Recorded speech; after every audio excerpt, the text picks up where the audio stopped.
என்னோட முதல் கேள்வியா, எதனால ஸ்ட்ரீட் டாக்ஸ் இங்கேருந்து அகற்றப்படணும்? நீங்க நாய்களோட தான் வாழ்ந்தான்னு கட்டாயம் இருக்குதா எங்கேயாவது? தெருநாய்களா இருக்கிற பட்சத்தில் தான் நம்ம ஒரு கான்வர்சேஷனை உருவாக்குறோம். அந்த தெருநாய்களை இவங்க வீட்டு நாய்களாக மாற்றி வீட்டில் வளர்க்க ஆரம்பிச்சிட்டாங்கன்னா ஓகேவா? அவங்க அதுக்கு தான் இல்லை, இப்போ நாங்கள் தயார், வீடுகளில் நாங்கள் வச்சுக்கிறது தயார் இல்லைங்கிறதுல உறுதியாக இருக்கிறாங்க. நாயை ஒட்டுமொத்தமாக அகற்றின இடங்கள்ல நிறைய அதர் அனிமல்ஸ் உள்ள வருதுங்கிற, பேய் வருது, புலி வருது, சிங்கம் வருதுங்கிறதெல்லாம் நாய் இல்லைன்னா வந்துருக்கிறதுலாம் வேண்டாம். நாயை வச்சு திருட்டு குறைச்சிருக்குன்னு சொல்றாங்க. சிசிடிவி வந்ததுனால நம்ம இப்போ மாறிக்கிட்டோம். முன்னாடி சிசிடிவி வராதப்ப ஒவ்வொரு வீட்லையும் நாய் வச்சிருந்தோமே. நாயினால திருடாம ஓடி போயிட்டான் யாராவது துரத்திருக்குல்ல, துரத்திருக்கும். அவங்க என்ன பண்ணாங்கன்னு நம்ம இப்போ சொன்னால் அது நாய் விருப்பம் உள்ளவங்களுக்கு அது கஷ்டமாக இருக்கும். மற்றபடி அது பாதுகாப்புக்காக நாயை வளர்க்குறாங்கங்கிறது கான்செப்டை நான் ஒத்துக்க மாட்டேன். ஆக்சுவலாக அம்மு அவர்களுமே அந்த இதில் ஒன்று சொல்லியிருப்பாங்க, இந்த அளவுக்கு நீங்கள் ஒரு விஷயத்த பண்ணிட்டீங்கன்னா நாங்கள் அக்செப்ட் பண்ணிக்கிறோம், ஸ்ட்ரீட் டாக்ஸ் அங்கே போயிட்டு கொடுங்க. கோபிநாத் சொன்னா தான் நானும் சொல்லுவேன். நல்லதெல்லாம் எனக்கு உள்ளது, பிரச்சனையானதுன்னு அது சமுதாயத்தான் தீர்ப்பு. இவங்களுக்கு எதிர்த்து யாரும் பண்ண முடியாது. ஏன்னா நாய் ஆர்வலர்கள் மிகவும் ஆக்ரோஷமாக பணபலம். எந்த வகையில் சொல்றீங்க? Dog lovers, dog haters. ஹேட்டர்ஸ்னு ஒருத்தர் இல்லவே இல்லை. அந்த விஷயத்த சொல்லுங்க. நாய்களை காடுகளில் கொண்டு போய் காடுகளில் இதுக்குன்னு இடங்களை தயார் பண்ணும்போது அதோடைய உளவியல மாறுமே. நான்லாம் இதை பற்றி பேசுறேன்னா எனக்கு மற்ற விலங்குகள் மேலே ஆர்வம் இல்லைன்னு நினைச்சீங்கன்னா தப்பு. அவங்களோட ஒரு அறிவு அதிகமாக இருக்கனாலே நம்ம இப்படி பேச ஆரம்பிச்சிட்டோமோ அப்படிங்கிற ஒரு கேள்வி முன்னாடி வைக்கிறாங்க. கொசு என்ன செய்ய போகிறோம், காக்ரோச் என்ன செய்ய போகிறோம், அதுலாம் உயிராக தெரியலையா உங்களுக்கு? அப்போ இது மட்டும்தான் உயிராக தெரியுதா?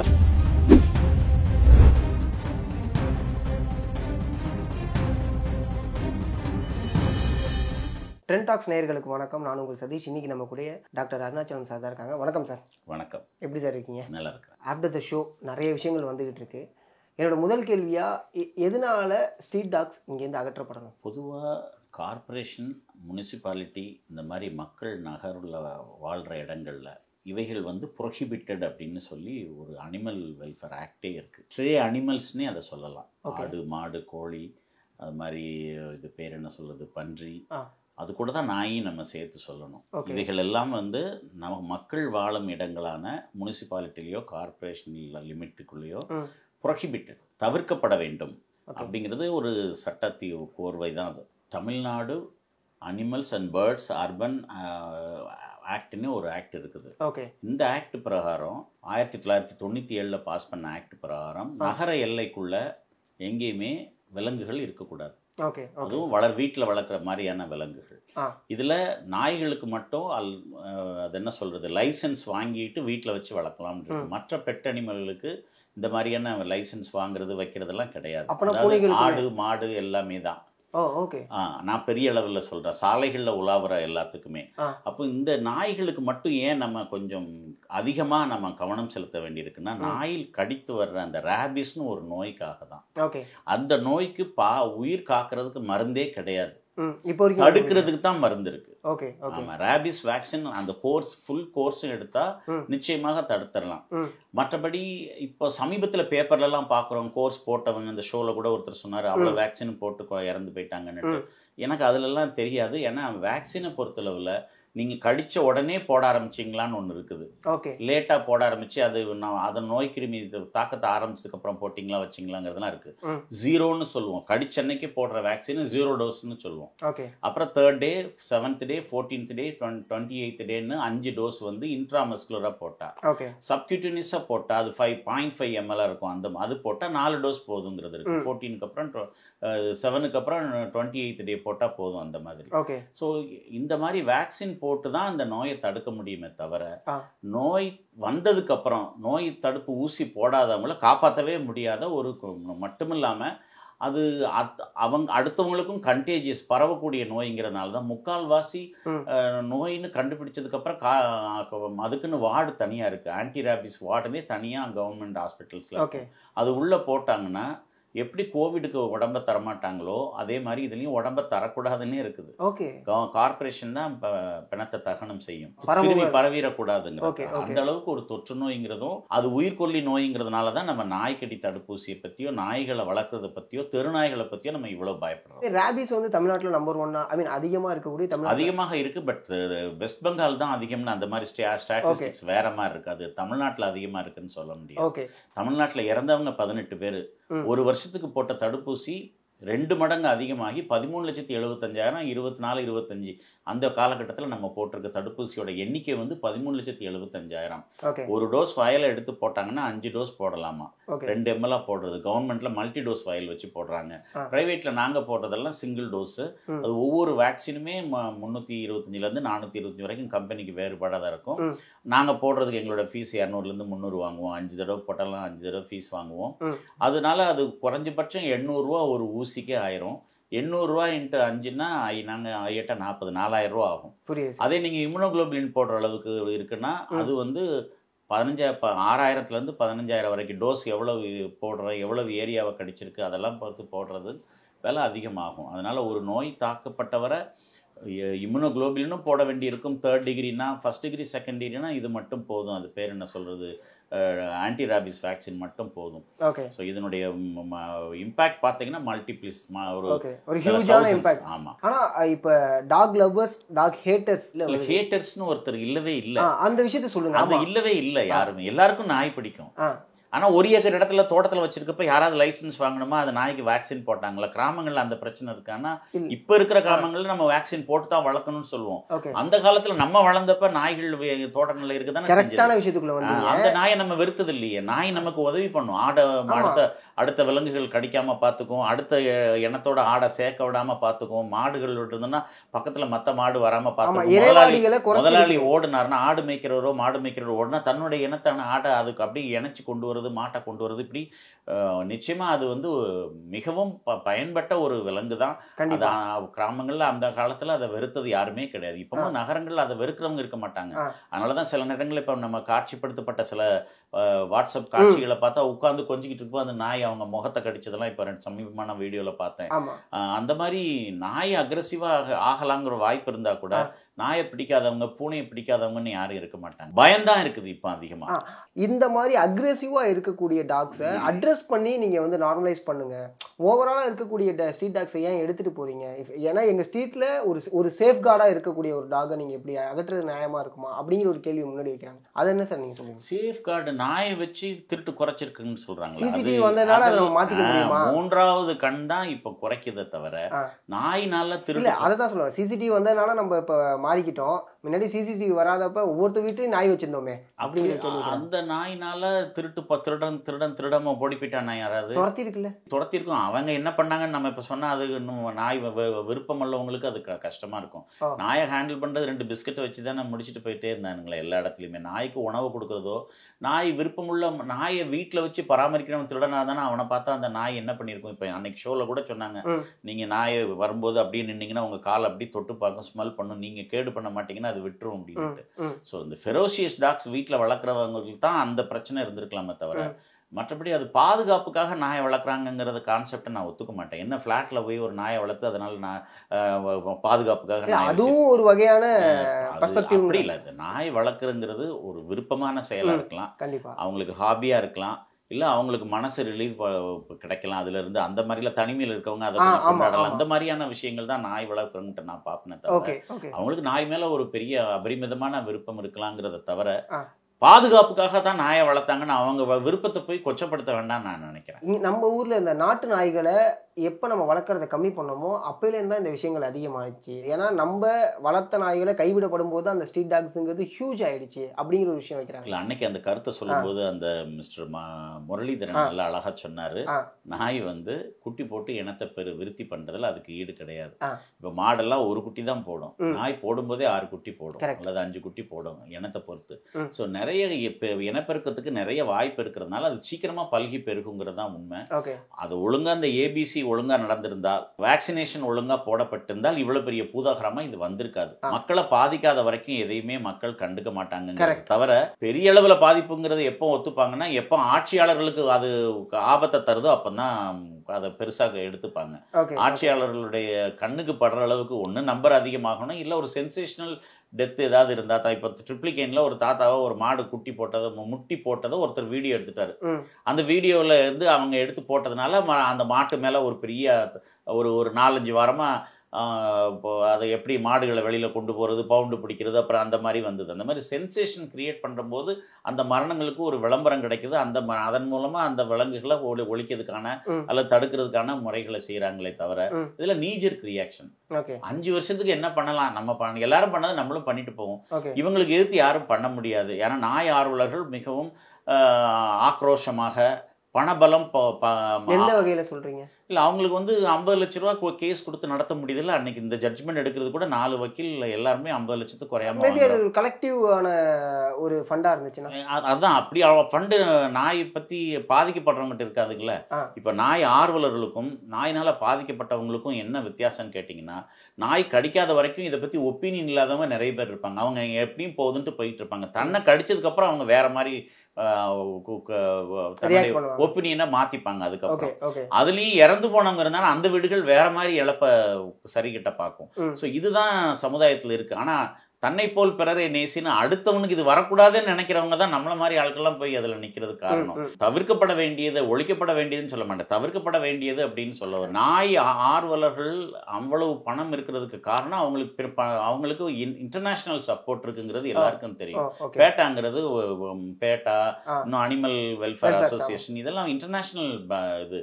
அவங்க ஒரு நாட்டுல இருந்து இன்னொரு நாட்டில் நாய்களை பாதுகாக்கிறதுக்கு மட்டும் லட்சக்கணக்கான கோடிக்கணக்கான பணத்தை கொடுக்குறாங்க. நம்ம டாடா ஐயா இறந்த போனவர் கூட அவருடைய நாய்க்கு எத்தனையோ லட்சம் ரூபாய் நாய்க்கு எழுதி வச்சுட்டு போனாரு. அந்த நாயுடைய வாழ்நாளைக்கு அப்புறம் மிச்சம் இருக்கிறது இன்னொரு நாயை பாதுகாக்கத்தான் அவங்களும் கொடுக்க போறாங்க. அந்த அளவுக்கு பணம் இருக்கிறவங்கள்ட்ட நாய் வந்து அவங்க ஒரு குடும்ப உறுப்பினராகவே பார்த்து கொடுக்கறது. அதே மாதிரி இந்த ஊர்ல ஏதோ ஒரு ஊர்ல இருக்கக்கூடிய ஒரு சின்ன குழந்தையும் சரி, ஒரு குடிசை வீட்டில் இருக்கக்கூடியவும் சரி, செவப்பிங்கிற ஒரு நாயை வளர்த்துக்கிட்டு தானே இருக்காங்க. அவங்களுக்கும் இது கொஞ்சம் வழியா தானே இருக்கும். நிச்சயமா இருக்கும். ஆனா அந்த நாய்க்கு அந்த நோய் வந்து அந்த நோய் கிருமியோட அந்த நாய் தாக்குன அந்த வீட்டு ஆட்களோ பக்கம் ரோட்ல போனவங்களோ அவங்களுடைய பாதிப்பு தான் இங்க நம்ம பேச முடியும். ஏன்னா அதுல இருந்து காப்பாற்ற முடியாம இறந்து போறாங்க. போன வருஷத்துக்கு முந்தின வருஷம் 18 பேர் தமிழ்நாட்டுல இறந்து போனாங்க. 18 குடும்பங்கள் தன்னுடைய உறுப்பினரை இழந்திருக்குது. அது மாதிரி இந்த வருஷம் எவ்வளவு வருதுங்கிறது பார்க்கணும். 2 மடங்கு 3 மடங்கு அதிகமாகிறதா வேக்சின் அதிகமாக போட்டிருக்கோங்கிறது சொல்றது. அப்போ நாய்க்கடி அதிகமாயிட்டு வர்றதுங்க 2 மடங்கு அதிகமாகுதுன்னா, போன வருஷம் கிடைச்ச நாய் வந்து ஒரு 6.5 லட்சம் 7 லட்சம், இந்த வருஷம் 2024-25 13,75,000 டோஸ் இது வரைக்கும் போட்டிருக்கதா சொல்றாங்க. ஸோ இது double the dog bite statistics. இது அவ்வளோ நாய் அதிகமாக இருக்கிறது தானே காரணம் உங்களுக்கு. அதனால இந்த நாய்கள் வந்து அகற்றப்பட வேணுங்கிறதுல ஒரு மாற்று கருத்து இருக்க முடியாது. ஆனா ஒரு விஷயம் சொல்றாங்க, நாயை ஒட்டுமொத்தமா அகற்றின இடங்கள்ல நிறைய அதர் அனிமல்ஸ் உள்ள வருதுன்னு அந்த ஷோலே பேசினாங்க. அவ்வளவுலாம் பயங்காட்ட வேண்டாம். நான் அந்த ஷோன்னு சொன்ன பதில் தான் நானும் சொல்வேன். சென்னை எடுத்துக்கிட்டா 1,80,000 நாய்கள் தெரு நாய்கள், 1 லட்சம் நாய்கள் வீட்டுல இருக்கு. அதுல 10,000 நாய்களுக்கு தான் லைசன்ஸ் வாங்கியிருக்காங்க. ஏன்னா இங்க நம்ம தேல் எல்லாம் அதிகமா நம்ம இங்க பாக்குறது இல்ல. ரொம்ப சொற்பமான இடங்கள்லாம் தேல், நண்டுவாக்கிளி இந்த மாதிரியான பிராணிகளை வந்து நம்ம பார்க்குறோம். அது காரணம் என்னன்னா நாய்கள் அதிகமாக இருக்கிறதுனால. கிராமப்புறங்கள்ல அதிகமாக நம்ம பார்க்க முடியும். வயல்வெளி வேற அங்கே இருக்கு. ஓகேங்களா? ஸோ இந்த விலங்குகள்லாம் உள்ள வந்துடுச்சுன்னா அப்போ நம்ம வர்றது வாய்ப்பு. நான் இப்போ சொல்றேன், நான் இருக்கிற ஏரியாவில் ஒரு கிரவுண்ட் இடம் இப்போ 6 ஃபிளாட்டா மாறிடுச்சு. இப்போ எஃப்எஸ்ஐ கூடுனதுக்கு அப்புறம் அதுக்கு முன்னாடி 4 ஃபிளாட் தான் வந்தது. இப்போ 6 ஃபிளாட்டா மாறிடுச்சு. 6 ஃபிளாட்டு 6 பார்க்கிங் ஸ்பேஸோட வீடுகள் வர்றதை பார்க்குறேன். இந்த மாதிரி வெர்டிக்கல் பில்டிங்லாம் இந்த விலங்குகள்லாம் வர்றதுக்கு வாய்ப்பே கிடையாது. புரியுது. ஏன்னா அதுகளுக்கு வாழ்றது கூட இடமே கிடையாது. மறுபடியும் நான் என்ன சொல்றேன், அபார்ட்மெண்ட்ஸ்குள்ள வர்றது கஷ்டம் இல்ல. நான் என்ன சொல்றேன், நம்ம ஒழிக்கிறதுன்னு நம்ம தவிர்க்க நினைக்கிற விலங்குகள் வந்து தெரு விலங்குகள் தான். லைசன்ஸோட வீட்டுல என் பிள்ளை மாதிரி வளர்த்துக்கிறேன் அப்படின்னு சொல்ற நாய்களை நம்ம கையை வைக்க முடியாது. அந்த நாய்கள் இந்த விலங்குகள் வரவிடாம பாதுகாத்துங்கிறதுல நீங்களும் நானும் அஷ்யூர்டா இருக்கலாம். பேய் வருது, புலி வருது, சிங்கம் வருதுங்கிறதெல்லாம் நாய் இல்லைன்னா வந்துருங்கிறதெல்லாம் வேண்டாம். இது வீடுகளில் வளர்க்கப்பட போற நாய்கள். இது நியாயமா ஒவ்வொரு தெருவுலையும் 10 பேர் 15 பேர் இதை வளர்க்க தான் போறாங்க. அந்த தெருவுக்கே அந்த சத்தம் என்ன பண்ணும், அந்த நாயோட நடப்பு என்ன பண்ணுங்கிறதெல்லாம் எல்லாருக்கும் தெரிஞ்ச விஷயம். அதனால அது வரங்கிறதுக்காக தெருநாய்களை வச்சுக்கிட்டு இருக்க வேண்டாம். ஓகே, தெருநாய்களா இருக்கிற பட்சத்தில் தான் நம்ம இவ்வளோ ஒரு விஷயத்த ஒரு கான்வர்சேஷனாக உருவாக்குறோம். அந்த தெருநாய்களை இவங்க வீட்டு நாய்களாக மாற்றி வீட்டில் வளர்க்க ஆரம்பிச்சிட்டாங்கன்னா ஓகேவா? நடந்திருந்ததுன்னா நல்லா இருந்திருக்குமே, நடக்கலையே. இப்பவும் அவங்க கொண்டு போய் தெருக்களில் கொண்டு போய் எங்கேயோ கொண்டு போய் உணவிடுறத அவங்க அந்த ஷோலேயே நிறைய பேர் சொன்னாங்க. அவங்க அதுக்கு தான் இல்லை, இப்போ நாங்கள் தயார், வீடுகளில் நாங்கள் வச்சுக்கிறது தயார் இல்லைங்கிறதுல உறுதியாக இருக்கிறாங்க. அதனால் சொல்யூஷன் அதுவாக இருக்க முடியாது. சொல்யூஷன் நான் உங்களுக்கு சொல்கிறது, ஒரு நாயோடைய வாழ்நாள்ங்கிறது 14 16 நாள், 16 வருடம். நீங்கள் அது ஒரு 20 வருஷமாக வச்சுக்கோங்க. இன்னையிலேருந்து மத்திய அரசாங்கம் மாநில அரசாங்கங்களோட இணைந்து அனிமல் ஹஸ்பண்ட்ரி போர்டும் வெட்டினரி டாக்டர்ஸ் அந்த டிபார்ட்மெண்ட்டு இவங்க எல்லாம் ஃபாரஸ்ட் லேண்டில் ஒரு ஏரியாவுக்கு தகுந்த மாதிரி ஒவ்வொரு டிஸ்ட்ரிக்ட்டுக்கோ ஒரு டிஸ்ட்ரிக்டில் 4-5 ஃபாரஸ்ட் ஏரியாவோ 4 நகரங்கள் இருக்குன்னு நகரத்தை பொறுத்தோ நல்ல ஒரு விஸ்தாரமான இடத்த எடுத்து அந்த இடத்துல அந்த நாய்களை கொண்டு போய் வச்சிருந்து நாய் ஆர்வலர்கள் அங்கே இணைச்சி அவங்க மூலமாக ஒழுங்காக சாப்பாடு போடுறாங்களா, ஒழுங்காக நாய்களை குளிப்பாட்டி பராமரிக்கிறாங்களா, இந்த நாய்களை அந்த ஷெல்டர் ஹோம்களை, அந்த ஷெல்டர்னா நீங்கள் சிட்டிக்குள்ளே இருக்க ஷெல்டர் ஹோமை நான் வேணான்னு சொல்லுவேன். நாய்களை காடுகளில் கொண்டு போய் காடுகளில் இதுக்குன்னு இடங்களை தயார் பண்ணும்போது அதோடைய உளவியல மாறுமே, அது சூழ்நிலை அதுக்கு மாறிடுமே. அது பொதுவாக அது வந்து வீட்டில் வளர்ந்த நாய்கள்னே கிடையாது, அது தெருவில் வளர்ந்த நாய். அது ஆர்ஜின் பார்த்தா பூனையுமே அப்படி கிடையாது. நம்மளா விருப்பத்துக்கு நம்ம இப்போ வந்து மனிதன் எப்படி காப்பாத்துறதுங்கிற ஒரு இடத்துல இருக்கிறோம்.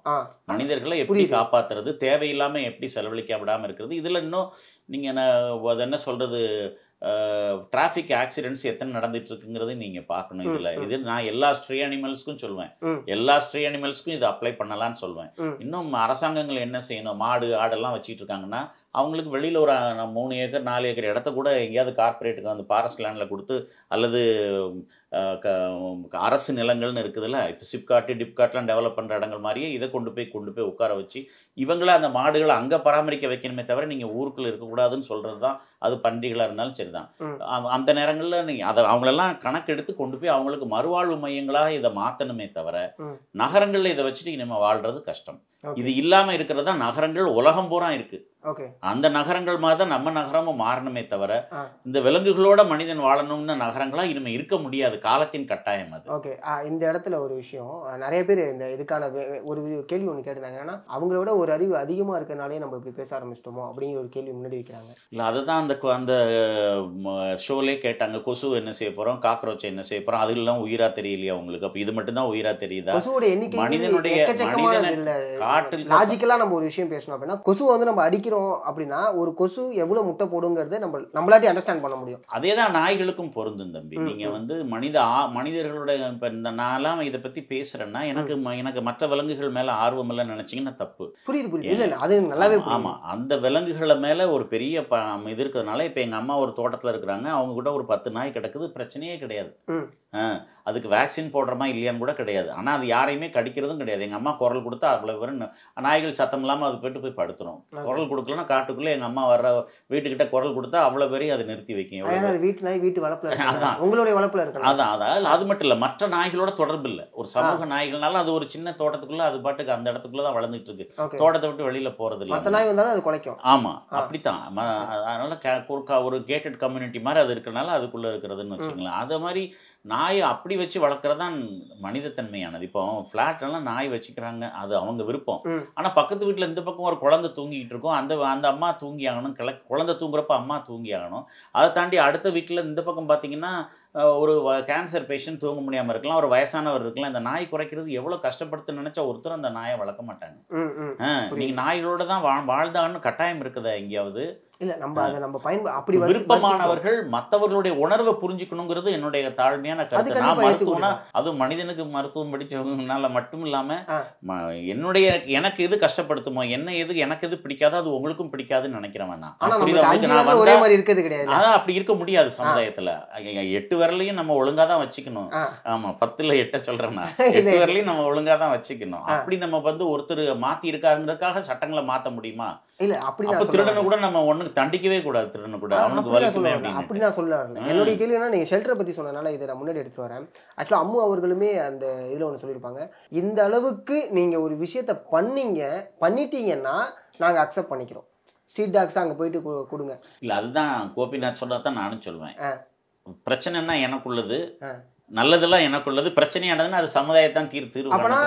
நீங்க இதுக்கு கேஸ் போடக்கூடிய நீங்க ஓவராலா கலெக்டிவா ஒரு அமௌண்ட் இது பண்ணி அவங்க நாய்களை இப்ப நகரங்கள்ல இருந்து அகற்றியே ஆக வேண்டும். நம்ம பார்க்குற சின்ன விஷயத்த நீங்க லேசா எடுத்துக்க முடியாது. ஒரு குழந்தைய 10 நாய் சேர்ந்து தாக்குது, ஒரு வயசானவரை 10 நாய் சேர்ந்து தாக்குது, அவரால் அதை ப்ரொடெக்ட் பண்ண கூட முடியல. பெண்மணி அதென்ன ஃபர்தாவில் போகிறப்ப பெண்மணியை 10 நாய் கிடந்து தாக்குறத பார்க்குறோம். ஸ்கூட்டரில் குழந்தைய இறக்கி விட்டு திரும்பதுக்குள்ள நாய் குழந்தைய பிடிக்கிறத பார்க்குறோம். இதெல்லாம் இனிமேல் பார்த்துக்கிட்டு இருக்க முடியுமா? ஒரு நாகரிக சமுதாயம் இதை ஏற்றுக்குமா? புரியுது, எனக்கு தெரியாது. இதுக்கு தான் நான் பதில் சொல்ல வரேனே தவிர நான் நாய்களுக்கு எதிரி கிடையாது. நீங்கள் வீட்டில் வளர்க்குற நாய்க்கும் நான் எதிரி கிடையாது. ஆனால் ஒன்று தெரிஞ்சுக்குங்க, தன்னுடைய வீட்டில் நாய் வளர்க்குறவங்க தன்னுடைய குழந்தைய கடிச்சிட்டு இருந்ததுக்கப்புறம் அதை மட்டும் நீங்கள் என்னைக்காவது நீங்கள் வாசலில் இருந்துட்டு அதை ஒரு 10 நாள் எடுத்து பாருங்களேன். எங்களுக்கு தான் டெய்லி ஒரு 5-6 பேர் வர்றாங்க. அவங்க உணர்வை யோசிச்சு பாருங்க. என்ன சொல்றாங்க அப்ப அந்த நேரம் எனக்கு உடனே அது ஒரு எமர்ஜென்சி, உடனே பார்க்கணும். யாரும் வரிசையில் நிற்க மாட்டாங்க, உடனே பார்க்கணும், உடனே ஊசி. அதுக்கப்புறம் அந்த நாயை வந்து வளர்க்குறாங்க. அவங்க அதெல்லாம் விட மாட்டாங்க. நாய்க்கு தான் ஊசி போட்டிருக்குன்னு நம்புறாங்கல்ல. ஆனாலும் அவங்க குழந்தைய கடிச்ச உடனே அந்த பேனிக் ஆகிற அந்த தருணம் இருக்குல்ல, அது எல்லாரையும் போல தான். அவங்க மட்டும் பொறுமையா நாளைக்கு வந்து போட்டுப்போ என் நாய்க்கு விஷம் ஊசி போட்டிருக்கேன் நாளைக்கு போய்ப்புன்னு யாரும் விடுறது இல்லை. அன்னைக்கு மற்றவனாவது தெரியாம விட்டுருவாங்க, அவங்க அன்னைக்கே வந்து ஊசி போட்டு தான் போறாங்க. ஸோ அவங்கள குழந்தைய கடிக்கிறப்ப எடுக்கிற அதே அக்கறையை தான் நாங்கள் சமுதாயத்து மேல காட்டுங்கன்னு சொல்றோம். புரியுது. அது மட்டும் இல்ல, நாய் நடக்கிறவங்க ரோட்ல கூட்டு போறவங்க யாராவது அந்த மசில்னு சொல்லக்கூடிய வாய் முகமூடிய போடுறாங்களா? போடுறது இல்லை. நீங்க பெரும்பாலும் பாருங்க, போடுறது இல்லை. நாயை வளர்க்கறது பெருமையா கௌரவமா நினைக்கிறாங்க மட்டும் தான் நான் புரிஞ்சுக்கிறேன். அதுல ஒரு அனிமல் மேல காட்டுற அக்கறையை தாண்டி நான்லாம் நீ இல்லடா நாங்கெல்லாம் வேற லெவல் தான் காமிக்கிறதுக்காக வளர்க்குறவங்க தான் அவங்க. ஆமா, அந்த இதெல்லாம் நமக்கு தேவையில்லாத ஒரு விஷயம் நான் சொல்லுவேன். ஆனா மனிதனா எப்படி பாக்குறேன்னா, இப்போ வண்டலூர் ஜூல வந்து நிறைய விலங்குகள் இனப்பெருக்கத்துக்காக குட்டி போட்டு அழகா வளருங்கிறத ஒரு 3 விலங்குகள் எக்ஸாம்பிள போன வாரம் போட்டிருந்தாங்க.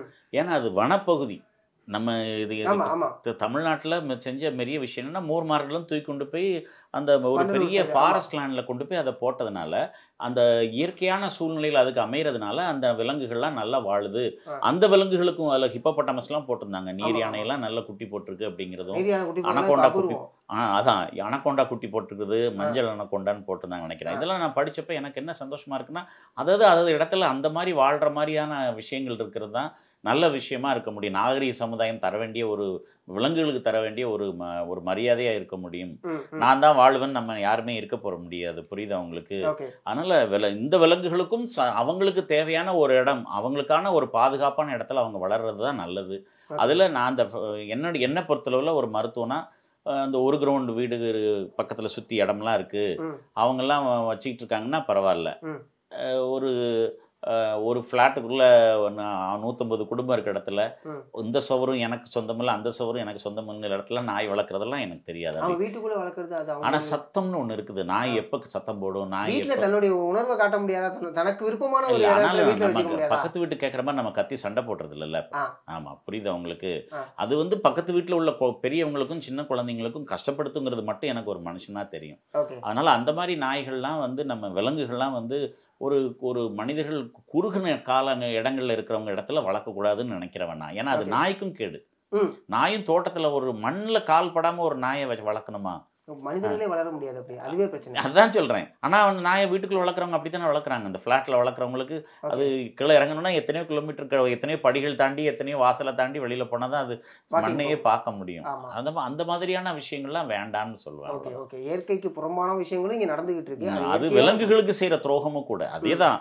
இப்ப நான் ஜூவை பத்தி பேசும்போது நான் தான் அன்னைக்கு நிகழ்ச்சியிலையும் பேசினது தான்.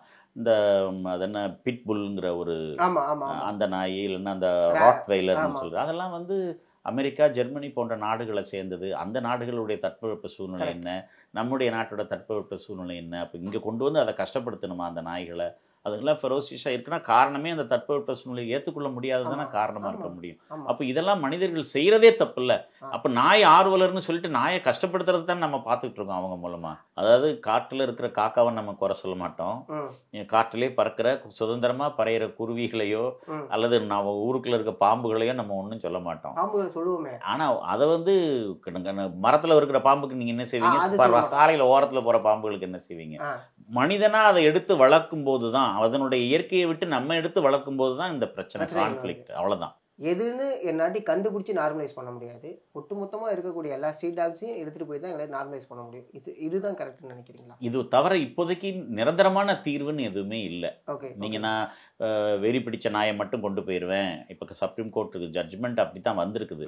வெறி பிடிச்ச நாயை கொண்டு போயிருங்க, ஏற்கனவே நோய்களோடு இருக்கிற நாய்களை கொண்டு போயிருங்க, மற்ற நாய்கள்லாம் திரும்ப நீங்கள் இன்ஜெக்ஷன் போட்டு இதில் ஒரு இன்ஜெக்ஷன் போடுறதை பற்றி ஒன்று புரிஞ்சுக்குங்க. வேக்சின் போட்ட நாய்கள்னால இன்னொரு நாய்க்கு வேணால் தொந்தரவு இல்லாமல் இருக்கலாம். ஆனால் வேக்சின் போட்ட நாய் நம்மளை கடிச்சதுன்னா அதனால தான் வீடுகளில் டாக் பெட் ஓனர்ஸ் அவங்க வேக்சின் போடாதப்ப இப்போ இறந்து போகிறதெல்லாம் சமீபத்தில் படிக்கிறோம் நாய்க்கடினால. ஏன்னா நாய் வந்து கேரியர் ஸ்டேஜில் இருக்கலாம். இப்போ நமக்கு கோவிடுக்கு அப்புறம் அந்த கேரியர்னா என்னன்னு தெரியும். வேக்சின் போட்டால் எனக்கு அந்த நோய் வராமல் இருக்கலாம், ஆனால் என் உடம்புல அந்த கிருமிகள் இருக்கலாம். அந்த கிருமி அந்த நாய் இன்னொருத்தரை கடிக்கும் போது அந்த நாயோடைய உடல்ல இருந்து அதுக்கு ரேபிஸ் இல்லாமல் இருந்தால் கூட அது ரேபிஸ் கிருமியோடு இருந்திருந்து கேரியர் ஸ்டேஜில் இருந்து கடித்தவங்களுக்கு நோய் வரலாம். அதனால தான் நாய் பெட் ஓனர்ஸ் வந்து டாக் வேக்சின் ஹியூமன் வேக்சின்ஸை போடலைன்னா அவங்களுக்கு நோய் வருது. அதனால இந்த வேக்சின் போட்டு திரும்ப கொண்டு தெருவில் விடுறது எந்த விதத்தில் நியாயம்னு தான் நான் கேட்குறேன். அப்படி பார்த்தா எல்லாருக்குமே வேக்சின் நம்மளும் போட்டுக்கணும். ஆமா, அப்படிதான் வருது இப்போ. அது தவிர இந்த சூழல்ல இருக்கணும் அப்படின்னா இதுக்கு ரெடி டாக் வேக்சின் வந்து நிரந்தரமான தீர்வு கிடையாது.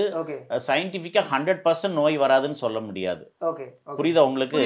அதனால நீங்க வேக்சின் போட்டுட்டு ஸ்டெரிலைஸ் பண்ணி திரும்ப கொண்டு அதே இடத்துல விடும்போது அந்த நாய் ரேபிஸ் நாயா இருந்ததால் வரப்போற திரும்ப அது கடிக்கிறதுக்குள்ள வாய்ப்பு இருக்கு. ரெண்டாவது, இவ்வளவு நாய்களுக்கும் ஒவ்வொரு வருஷமும் திரும்ப திரும்ப அது ரேபிஸ் வேக்சின் போட்டே இருக்கணும். அவங்களுக்கு ஆனுவல் வேக்சின் அது போடுறாங்களா இல்லையான்னு நமக்கு எப்படி தெரியும்? ஸோ இதனால மனித தவறுகளுக்கு நிறைய வாய்ப்பு இருக்கிறதுனால நீங்க ஃபாரஸ்ட் லேண்ட்ல ஷெல்டர் வைக்கிறது மாதிரி எதுவுமே இப்போதைக்கு நிரந்தர தீர்வா அமையாது. நகர்ப்புறங்கள்னாலதான் இந்த ஒரு விஷயம் பெருசா வெடிக்குது. கிராமங்கள்ல இன்னும் ஓவர் அண்ட் ஓவர் ஓகேவா தான் போயிட்டு இருக்கு. அப்படி சொல்ல முடியாது. நாயோட எண்ணிக்கை அதிகமாக இருக்கிறது கிராமமோ நகரமோ. அப்போ கிராமத்து மனிதன் அதில் இருந்துட்டு போயிடலாமா? அப்படி சொல்ல முடியாது. நான் என்ன பொறுத்தளவில் மனிதர்கள் வாழும் இடங்களில் நான் எண்ணிக்கைக்கு அதிகமான நாய்கள் தெருவில் இருக்குமானால் அந்த நாய்கள் அப்புறப்படுத்த வேண்டியவைகள் தான். அவைகளை லைசன்ஸோட வளர்க்குற வீடுகளில் வளர்த்துக்கிட்டோம். இது என்னோட நாயின்னு சொந்தம் கொண்டாடுறவங்க வளர்த்துக்கிட்டோம். மற்ற எல்லாருமே அந்த நாயை நம்ம வந்து அரசாங்க பராமரிப்புக்கு மாற்றுறதுக்கு உதவி பண்ணணும்னு நான் சொல்லுவேன். சார், ஓவராலாக நிகழ்ச்சி நாங்கள் பார்த்தோம். ஆப்போசிட் சைடில் பேசினவங்க என்ன இந்த அளவுக்கு பேசுகிறாங்க, இவ்வளோ முரணாக பேச முடியுமா, இந்த அளவுக்கு பேச முடியுமா அப்படின்னு நீங்கள் பேசுனா எந்த ஒரு வாதத்தை சொல்லுவீங்க? இல்லை, எனக்கு எதுவுமே அதில் ஒரு விதண்டாவாதமாகவோ அல்லது ஒரு பிடிவாதமாகவோ அல்லது அவங்க இப்படி பேசுவாங்களான்னு அதிர்ச்சியோ எனக்கு இல்லை. இது மாதிரி பல நேரங்களில் நம்ம மனிதர்களை சந்திக்கிறோம். இப்போ நாயை வச்சுக்கிட்டு இருக்கவங்க இங்கே வரும்போது அவங்க பக்கத்து வீட்டில் கடிச்சிட்டுன்னு கூப்பிட்டு வந்து சில நேரங்களில் அவங்களே ஃபீஸ் கட்டுறத அவங்க ஒரு பெரிய பெருந்தன்மையான விஷயமா பண்ணிட்டு போவாங்க.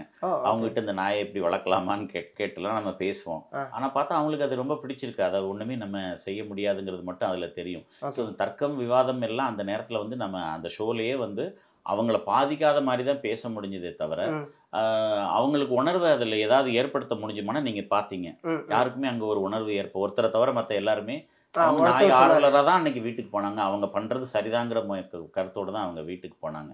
எனக்கு மனுஷனா நமக்கு இன்னைக்கு நடக்கிற போர்கள்லாம் நமக்கு சம்மதமா? மனுஷனை பத்தி விலங்குகளை பத்தி பேசிட்டு இருக்கோம். ஒரு 2 நாடுகளுக்கு இடையில போர் நடத்துறது சரியான விஷயம்? மனிதனா நம்ம வந்து திருந்த வேண்டிய விஷயங்கள் நிறைய இருக்கு. இன்னும் சொல்லப்போனா அந்த ஷோல சொன்னதே வந்து பணக்காரர்களுக்கு பிரச்சனை இல்லை, ஏழைகளுக்கு தான் பிரச்சனையா இருக்கு, அல்லது நடுத்தர குடும்பங்கள் சாலையில நடக்கிறவனுக்கு தான், அந்த அளவுல இருக்கிறவங்களுக்கு தான் இது பிரச்சனை, கார்ல போறவனுக்கு பிரச்சனை கிடையாதுங்கிறத பார்த்தோம். இது என்னைக்கு கார்ல போறவனுக்கு ஒரு பிரச்சனையா மாறுதோ அன்னைக்கு தான் இதுக்கு ஒரு தீர்வா மாறும்னு நான் நம்புறேன். ஓகே, ரொம்ப நன்றி. உங்களோட நேரத்துக்கு ரொம்ப நன்றி சார். Thank you so much. வாய்ப்புக்கு நன்றி.